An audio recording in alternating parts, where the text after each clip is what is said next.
Aš dar kitaip papasakosiu. Brangus ši istorijos klausytojai. Papasakosiu jums apie varlę iš mergaitės. O buvo taip, vieną saulėtą dieną mergaitė, apie kurią istoriją, neklausė savo mamos, netikėtai įvyko stebuklas. Ir ji pavirto žalia varlytė. Mergaitės mama ėmė ieškoti savo dukrytės.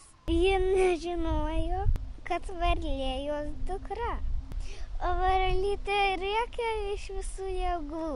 Aš čia! Bet mama negirdėjo varlės balso.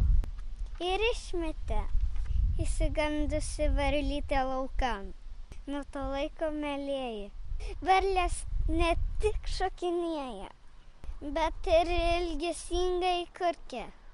Jūsų nuostabų istorijų pasakotoja Oriana.